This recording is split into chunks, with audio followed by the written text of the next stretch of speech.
Hello guys, జనరల్గా మన ఇంట్లో బాదం పాలు మిల్క్ బాటిల్స్ పడేస్తుంటాం కదా. అలా పడేయకుండా ఇట్లా బ్యూటిఫుల్ పెయింటింగ్ చేయొచ్చు. చూడండి, ఒక బాటిల్ తీసుకొని మొత్తం లోపలంతా క్లీన్ చేసుకోవాలి. అది పోకపోతే కొంచెం బ్రష్ చేసి అలా అలా క్లీన్ చేసుకోండి మంచిగా. And then first tissue paper తీసుకొని మొత్తం ఇలా అంటించుకోండి. మళ్ళీ దానిపైన మళ్ళీ పెయింట్ వేయండి. స్టిక్ అయిపోతుంది మొత్తం. అండ్ మంచి ఫినిషింగ్ వస్తుంది. మొత్తం పెయింట్ వేసాక కాసేపు ఎండలో ఆరబెట్టండి. సో దట్ మనకి ఏంటంటే పెయింట్ వేసినప్పుడు కొంచెం మొత్తం యాడ్ కాకుండా ఉంటుంది పెయింట్ టు పెయింట్.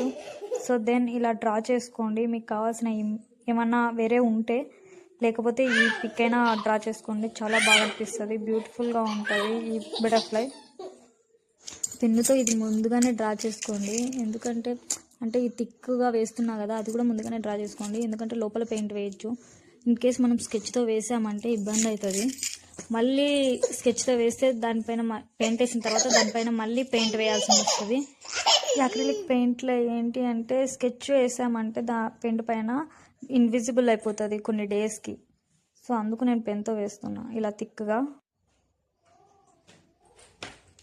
ఏవి థిక్గా వేయాలో ఏది సన్నగా వేయాలో చూసుకోండి. అవుట్పుట్ బ్యూటిఫుల్గా వస్తుంది. మీకు ఇలా చూడడానికి ఇలా అనిపిస్తుంది, కానీ రియల్గా చూస్తే ఇంకా మంచిగా అనిపిస్తుంది. ఇలా లోపల వైట్ పెయింట్ వేసుకోండి. లైన్స్ కనిపించేలాగానే ఉంచుకోండి. నేను రెడ్ పెయింట్ తీసుకుంటున్నాను. కలర్ మీ ఇష్టం, ఎల్లో ఆర్ ఎనీథింగ్, పింక్ కానీ అలా తీసుకోండి. దెన్ మళ్ళీ కొంచెం వాటర్లో ఇట్లా డిప్ చేసి కొంచెం లైట్గా వస్తుంది కదా మనం ఇప్పుడు ఇట్లా షేడ్ చేసినప్పుడు. సో దానికోసం ఏంటంటే వాటర్లో డిప్ చేస్తారు 2-3 టైమ్స్, లైట్గా షేడ్ చేస్తారు. చూడండి ఆ రెడ్ కలర్. దెన్ బ్లూ తీసుకొని అట్లనే వాటర్లో డిప్ చేసుకొని అట్లా వేయండి. మంచిగా అనిపిస్తుంది.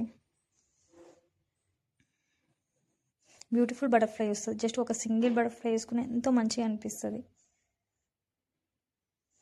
కలర్ఫుల్గా ఉండడం కోసం నేను అలా వేసుకుంటున్నాను, మంచిగా అనిపిస్తుందని. అండ్ దెన్ కింద కూడా అలా వేసుకోండి. ఎల్లో కలర్ 2-3 కలర్స్లోనే 4 కలర్స్లోనే చూడండి ఎంత మంచిగా వేయచ్చో మనము.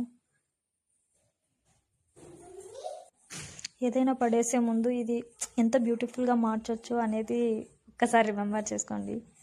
చాలా బ్యూటిఫుల్గా తయారు చేయొచ్చు మన ఇంటిని ఈ వేస్ట్ వాటితోనే. ఇది వాకిళ్ళకు ఇట్లా హ్యాంగ్ చేయొచ్చు, విండోస్కి హ్యాంగ్ చేసుకోవచ్చు, షోకేస్లో పెట్టుకోవచ్చు, లేకంటే హ్యాంగింగ్ క్లిప్స్ ఉంటే అవి పెట్టి దానికి హ్యాంగ్ చేసుకోవచ్చు. చాలా బాగుంటుంది.